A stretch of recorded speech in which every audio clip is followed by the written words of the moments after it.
All right, DTV transition, then we'll wrap this up.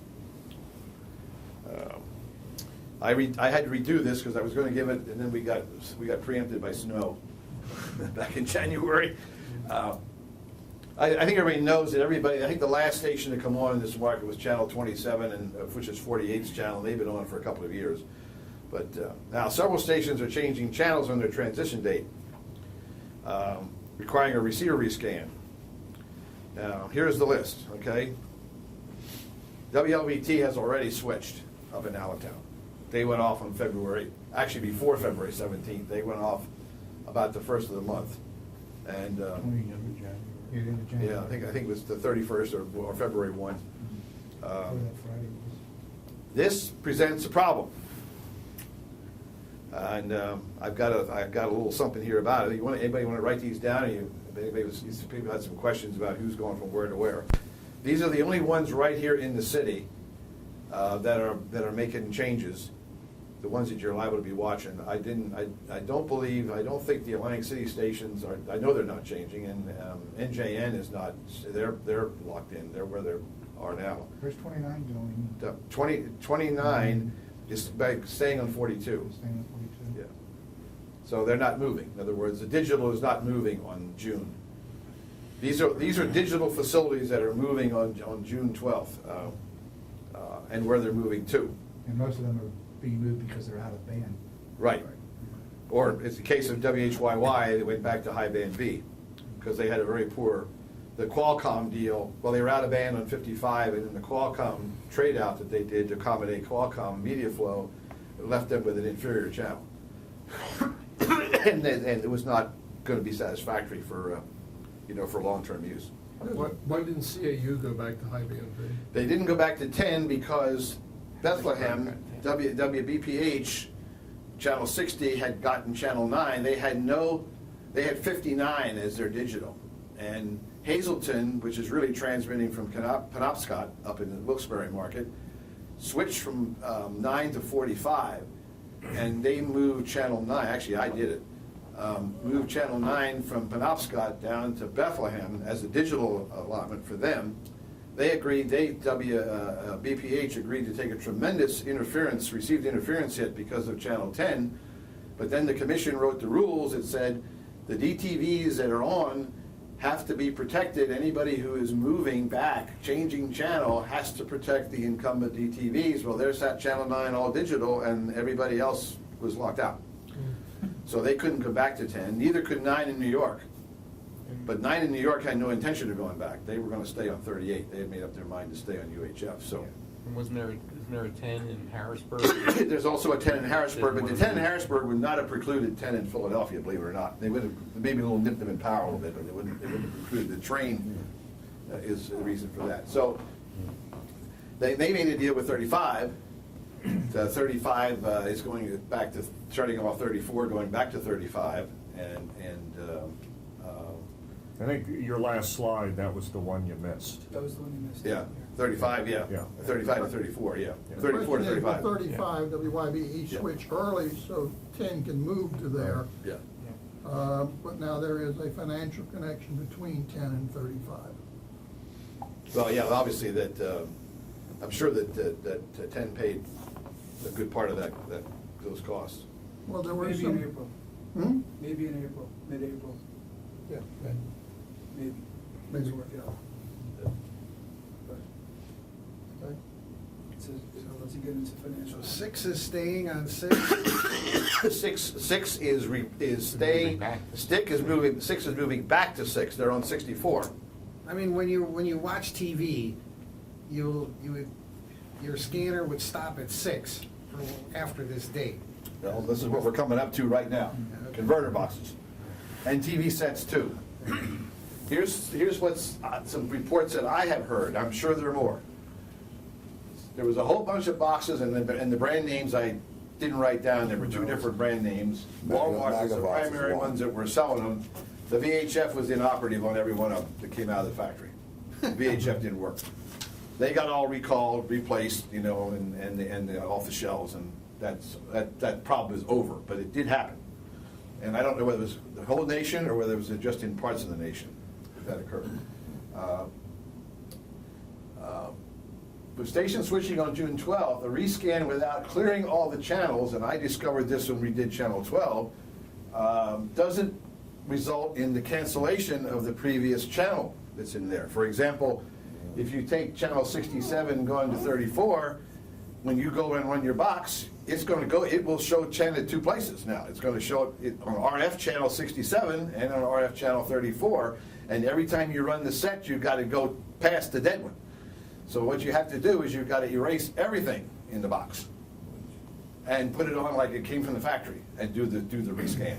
If you don't do that, these ones that moved, this whole list of moves are going to be on your box twice, and you're either manually going to have to delete them, make sure you got the right one, and don't delete the good one, and get them out of there because they don't go away on their own. If you think about it, that when the tune runs a channel, it doesn't care whether it's on the air or off. It's put in the memory. It knows to stop there.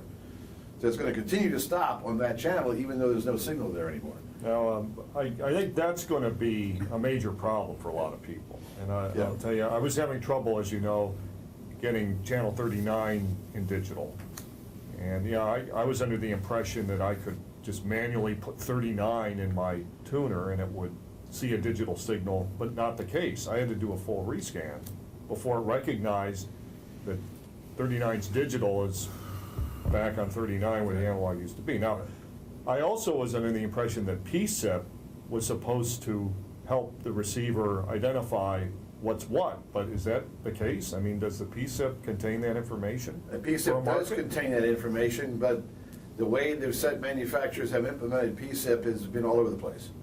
So some sets will react okay, Yeah. some will not. If you have a new Sony Bravia that you bought within the last year, it rescans every night at 2 o'clock in the morning on its own. And so if it's on an outside antenna, when you get up the next morning, it should be ready. You just turn the set on. And I've seen this in myself at Wayne Esterbrook's in North Carolina. He has one in his living room. He said, we had a little temperature inversion last night. Let's see what's on here. He turned it on, and he had 175 digital channels. Because the band opened up, and he was pulling in Wilmington, North Carolina, and you know, Spartanburg, and all kinds of stuff came in overnight when that thing was looking on his outside antenna. Wow. And they're in there. He's got 45. He's got like 7 channels on NBC, and some of them, of course, in the middle of the day he couldn't get because the band had settled down. But that's what the thing does. It looks every night automatically. The other thing I learned from some of the people down in Washington is some of the very best tuners, excuse me, are in these set-top boxes, particularly the better ones like the Zenith and the Samsungs. They have better adjacent channel rejection. They have the sensitivity as good or better than anything, and they have the best chipsets in for decoding. And now you can buy a complete DTV receiver in a USB dongle. Got an F connector on one end and a USB plug, and it's the whole TV. So they got all that, and they no tin. They got one chip is everything: the tuner, the IF, the demodulator, everything. The only What I see. The only comment about that is make sure you have one hell of a powerful computer. That's true. Yeah. Because if you don't, Yeah. don't run it on a laptop. Right. Now, the panic. The FCC is running scared, but being beat to death by Congress. So all of a sudden, bingo, last fall, they said, oh, okay, we're going to allow first come, first served DTV translators in the service area owned by the station. First come, first served, cut off when day you file, and we're gonna get the DTS on rolling so that stations can put in DTS to fill in all these dead spots. You can use your old analog grade B to justify them, and you can also use the coverage area of the largest station in the market to justify it. And Channel 6 here in town is what saved my neck with one of my clients, because they have on paper the largest service area, even though they're on Channel 6 and only 7 kilowatts, because the low band curves go and go and go. So there's been a few people apply. The software is still being tweaked at the commission, but they're going to start processing these things any day now. There's only been a handful of them been submitted so far that for This came about because of the Wilmington situation, Wilmington, North Carolina, where the NBC affiliate moved the transmitter 25 miles towards Wilmington. And up in the north, southeast of Raleigh, everybody in that market was watching Wilmington. They considered that their home station, not Raleigh, and they didn't turn the antennas around.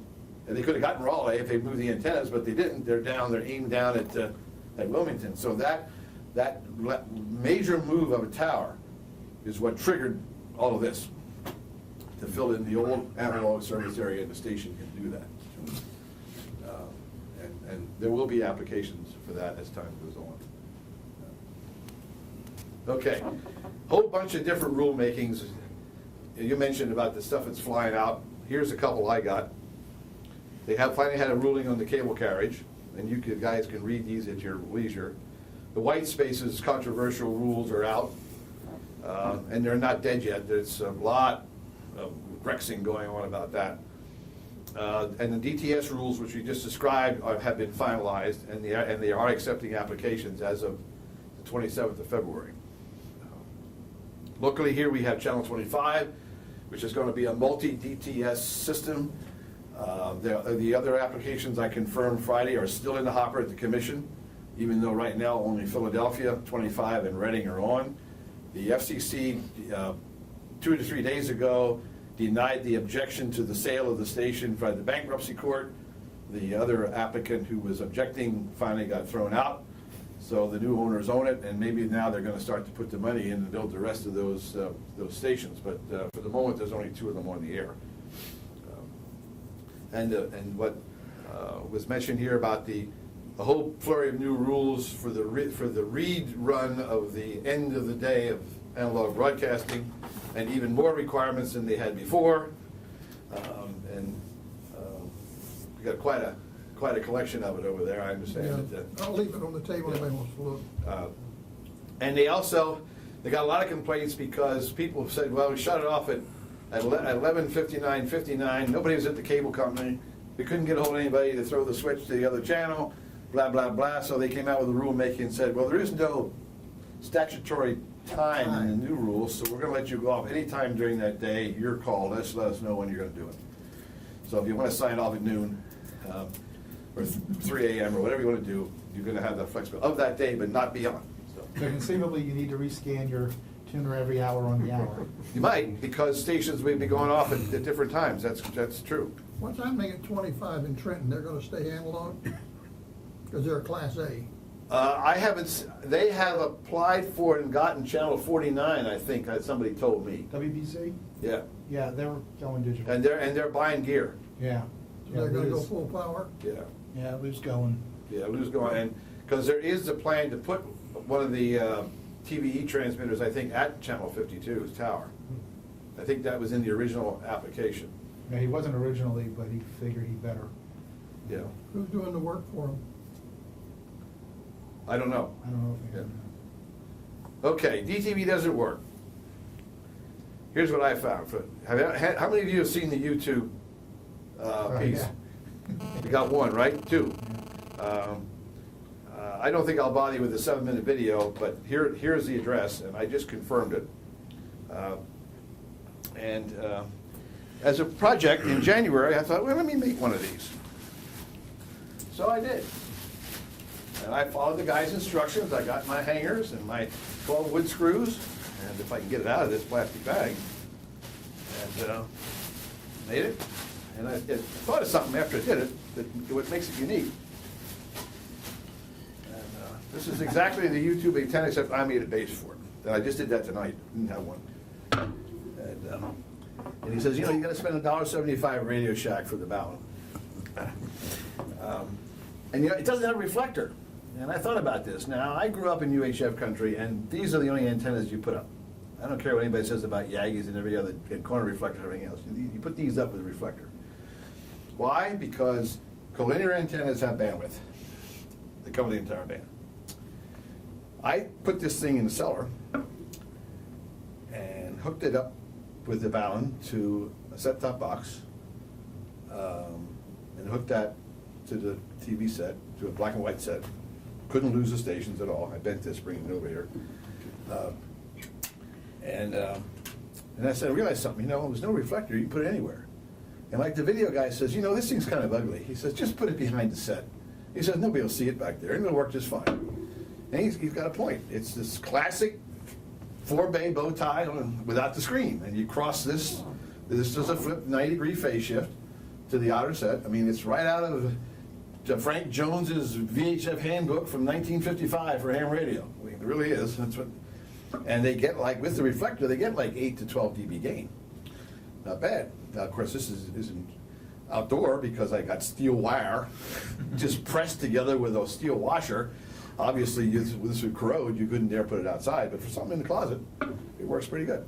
And cost me. I actually went out and I think I bought some washers. Nice base. Base was a piece of scrap wood from my workshop.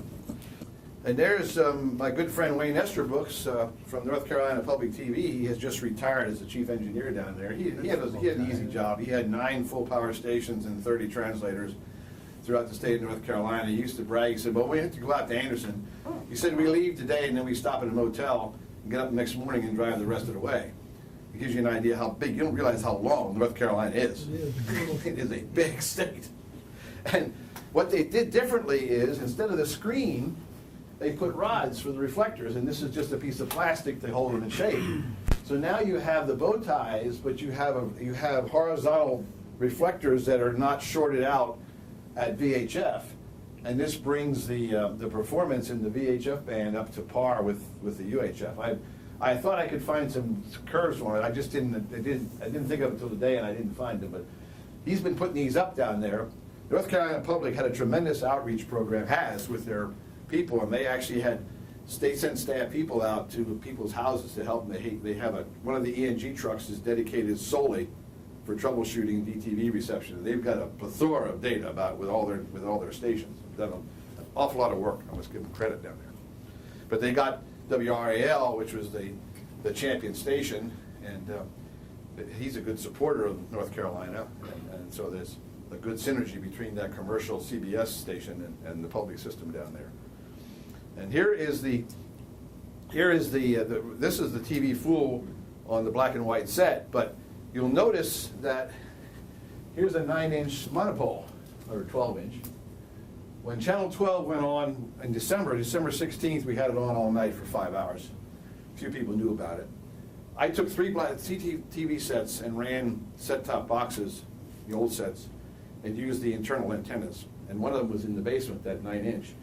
And I could not lose Channel 12. I could hold the antenna in both hands. I could move the set around. Channel 12, I didn't see 1 pixel break up at all. The high UHFs were a mess, even in the basement at 17 miles. So much for the high band B doesn't work. I'm a firm believer, get some power on high B, and you've got a superior digital signal for television. TV Fool, who knows about TV Fool and FM Fool? Never used those? Boy, you don't know what you're missing. TV Fool has the entire television database that you can superimpose on Google Earth, and then you can go ahead and do signal studies to your own house and get lists of stations and what their expected signal strength is. They're using Lonely Rice to do the calculations, and they constantly. Is that this thing? I turned it off.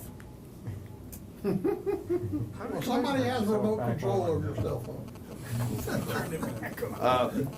Also, FM Fool also does it for FM radio. The entire FCC database is in there. You can do coverage calculations in color, and you can set put your antenna, your coordinates in, how high the antenna is, what your receive antenna gain is, and it'll run everything for your location. This is going to be impossible to read because I realized that, but this is my house. The printout on TV Fool. The green is the stations that are absolutely going to work on rabbit ears. The yellow is more than likely will work. The reds are either rabbit ears or probably outdoor antenna, and the grays all the way down to here, within reason, are the ones that you must have an outside antenna for. And it tells you how much signal strength you're getting from them and what your fade margin is. And you just push the button. Once once you get BitTorrent or uTorrent running to download this gigacycles of data, which you got to get from the FCC website, it's huge. And you can do it by city though. Then you can go ahead for your location or anybody you know and run these reports, and then you can do a plot. It was too much trouble to scan that and show the color plots on Google Earth. You can go right down, you can see, oh, I'm behind a little ridge, then the signal went to pot. I'm not going to get it down here. You can do that and it's online free. now. It's absolutely free. I don't know who's behind this and the work that was put into it, but it's an unbelievable resource. Yeah, you can do the terrain profile without Yeah. even downloading Yeah. all the data. You can That's just- another shot. Yeah. If you do it for yourself in one station, it'll give you the terrain profile and show you exactly along the way the hollows where the signal's Yeah. bad. It's a remarkable program, and it costs absolutely nothing. So when are they gonna do it for AM? Huh? So when are they gonna do it for AM? Never. I missed one here. I thought I did. There have been some, let Larry go ahead, but there's been some interesting tower developments out of this, and that is, there are a number of places where stations have moved towers to go digital, and one's up in Allentown. So WLVT on channel 39 moved about 4 miles to a different tower for their digital when they did the switch. That left the tower sitting there with a 39 antenna on it. Now, if you take the antenna off the tower, FCC requires you to repaint the whole tower, because the stripes will now be different. So they have been giving permission in those cases to just leave those old antennas sitting there. Oh, yeah. The tower is owned by American Tower. Right, yeah. The Channel 57 top spaces, according to Jim Perry, is also available. That's coming down. So here in this market, you've got a tower top, on the Paler Road Tower. What did The FMZ top is going to go be to? available for rent, because 57 is abandoning it.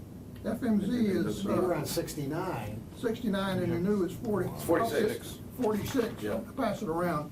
And you can look at, and so they already have it on their tower. So their tower has Yeah. 69, the 39, And the 9.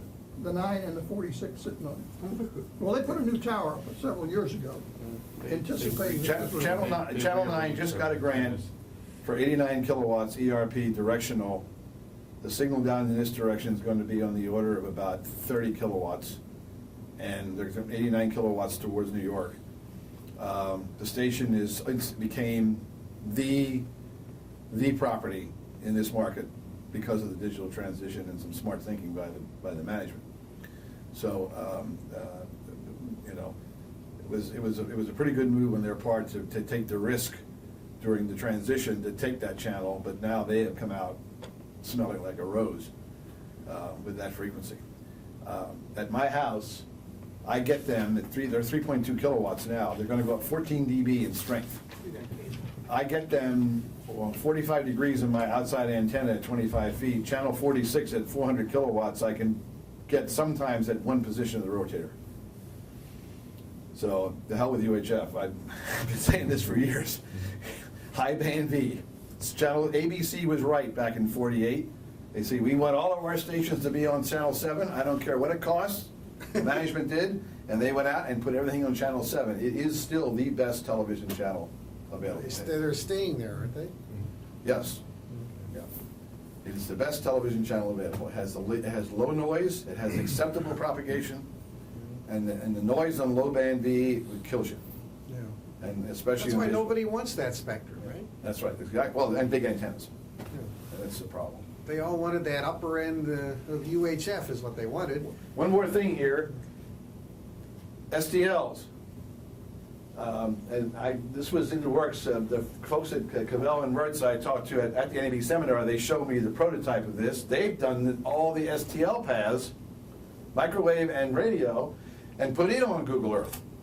So now you can go in and say, okay, I want to look to Philadelphia. Where are the shots? Who owns them? Where are they going? What's the power? What's the height?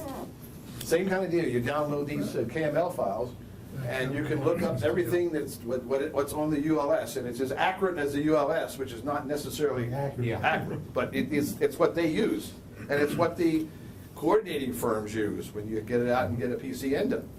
And it does it in 3 dimensions too. You Yeah. can Yeah. see the height of the antenna, you know, if you Now, scan down. and for them, you go to cavelmets.com, and it's in their TV, in their FCC info section is where this is at.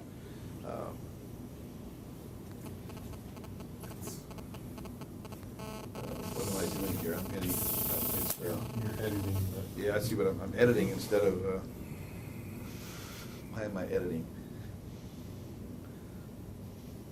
There. Let's go down to the bottom here. I want to show you the very last one. And This? 5E is correct. Okay, these are .kml files, that's what Google calls them, and they're huge.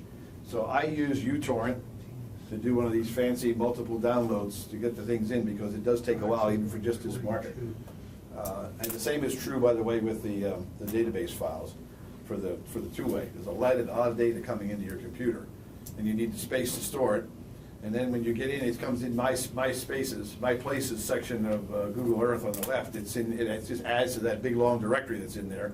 And each station can be turned on and off individually, or regions can be turned on and off individually. These guys give you really good instructions on how to make this all happen. I had absolutely no trouble following their instructions and downloading the data and using the software. It really is amazing. So, okay. I don't know here about, Cable people, I think they'll keep them on the same number.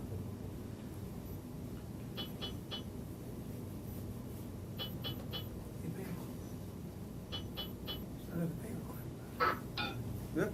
I think get rid of clipping. Well, They're the kind of cable away. systems have to. Make keep them into the a analog version. UHF antenna. Yeah. 20,000, 2012. After that, the whole world would change. No, but I mean, the number, in other words, whenever channel 3 goes to 26, it's still gonna be 3 on my cable, probably. Well, it already is. You do. No, Have an no, HD TV and just can't get good enough reception without paying extra to cable or direct Why don't I see TV? it? Try this. Maximize it. Yeah, bring it up. So you bought one of those amplified HD antennas that you constantly have to mess with, just to wind up with this. oh, I see. There we go. Well, now you can build your own high-def TV antenna from clothes hanger. Now, And it works unbelievably well. Here's what you need: 6 clothes hangers, can I get it? 12 washers and wood screws, 2.5 to 3 foot piece of wood, F11 function key. tape measure, cordless screwdriver, sandpaper, pen or pencil, pliers, and a regular section of cable TV cable. Your hardware store or Radio Shack will have this part, which is about $1.49. What makes this Now, let's funny get is this guy, started. First, cut off the tops of the coat hangers. Use the pliers to straighten them out into long sections. Did YouTube give you a maximum? Next, measure down F11. 14 inches and make a cut. F11, you think? Yeah, F11. Use this first piece as a template for the second one. Didn't like that. Then you can scroll it up at the top on the, scroll on the right side. They got rid of some There of you the go. bars. The leftover's too short, so we'll throw that aside. Now clean off the center section till it's nice and shiny like this. Wire strippers Right work where it good. is. You can even use a knife. Why not just use wire? Once all 8 sections are done, measure about 2 inches down from the top of the board. Nobody Make a mark has copper across. wire at home, they got a coat. Now measure about Whole 5 idea to of this. 3/4 inches down and make marks on each side of Gives the you all the tape measure. dimensions. Move down, measure another 5 3/4 inches and make another mark. And then one more, 5 3/4 inches with marks on both sides.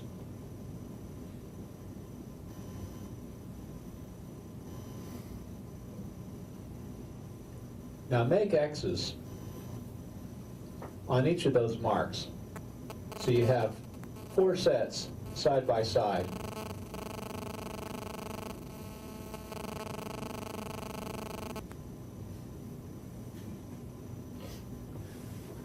Now we'll take one of the long sections and we're going to bend it.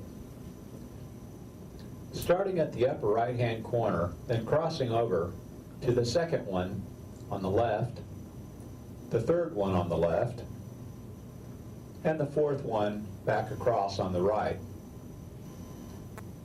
They're making the. Mark that off. and then cut it with the pliers. You'll have a shape that looks like this. Use this one as a template to bend the second one. Once you're done doing this, we're going to clean off some parts. First, we're going to clean off both ends, and then the sections where the bends are, and then a section right in the middle between the two bends.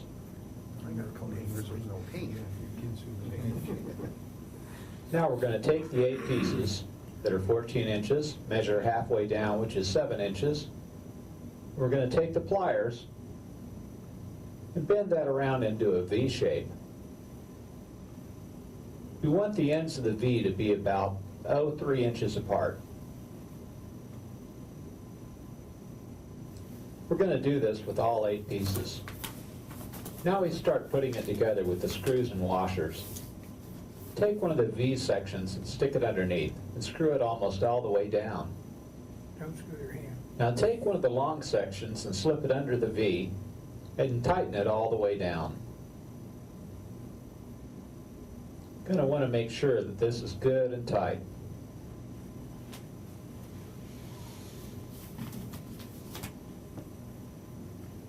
Oh, you get the idea. It'll look right? like this, So, with each of the clean sections making good contact with one another. Now move on to the second one, which is across and on the left. Then the third one, which is directly below that one on the left. And finally, the lower right.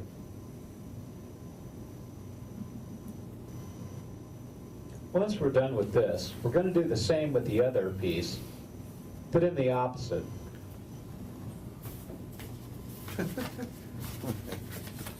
here's the TV full page. And if we look at the signal locator section, this is stuff you can do without, downloading the database. There's a you can see one of those profile maps. And it didn't take for me. Let's just do a coverage map.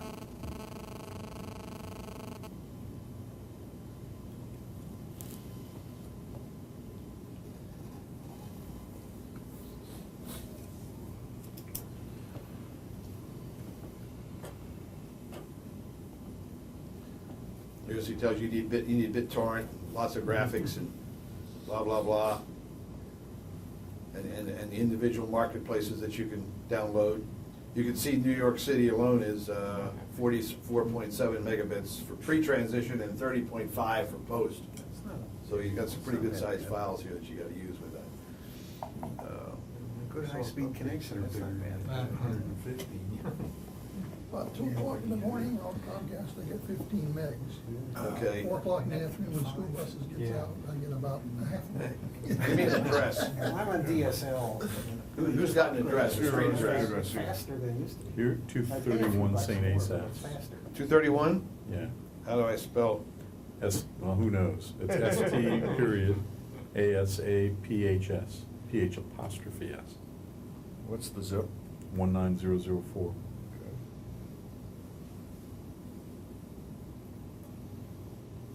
How high an antenna? 205 feet. See? Not 2054. And then you scroll down. Hello?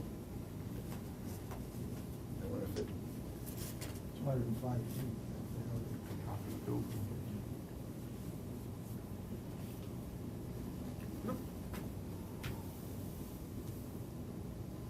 okay, what do we do? Only digital afterwards? Sure. Okay. I think it did it, yeah, it did it do that, all right. Okay, there you go. Got all the way down to WNJT. You notice WLVT is falling off the color wheel. It's right at the bottom edge right now with that 50 kilowatts up there. So it's not as good as the green, I should say. It's still reasonable, but it's not in the green. that's how the thing works. And what you have in here is, here's the signal, here's your noise margin. For example, WPHL right here has 80 dB fade margin. Okay? Minus 10.8 dBm into the antenna. It's a line of sight path, it's 2.7 miles, 338 degrees true. This is all taken in the database, the stuff from the FCC, and the STL stuff works the same way. I mean, it doesn't look like this, but you got all this detail in there that you just said, boy, I didn't If have that there's here. anybody that's like quite a distance away and do the profile, you know, you're not gonna see much of a profile on a local station. Right, but, that's, like New York or somebody has terrain. Like, Pottstown has terrain. Is there any Wilkes-Barre in there? Let's just see how far down it went. New York, yeah, VIA. Yeah.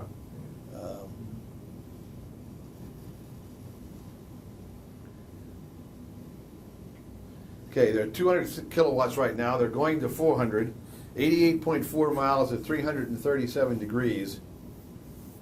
And where's the profile? Hello, where are you? Here it is. There's the profile. This is the receiving end here. You can see what you've got in between you, and you can see the colors. You see down here, we're in this gray area, which is not very probable reception. If you had a real tall antenna, you get up in the blue or the cyan, or high enough, you get the green. So they don't give you any scale, but they just give you a feel. That, in other words, down here, if you put an antenna up 900 feet in the air, you'd probably get VIA just fine. I know they have viewers in Lebanon County and up a ways. I know Peter Putnam gets them where he lives. Do you get any of Scranton? Where you are? On the north antenna, I haven't gotten anybody in digital, but I used to get 22 analog pretty well until NJS went out. Right. But I mean, a tool like this, it's just available for free. It's just mind-boggling. To give you an idea. All right, I've talked long enough. Run awful late here tonight. So, Okay, thank you. give you a lot to do.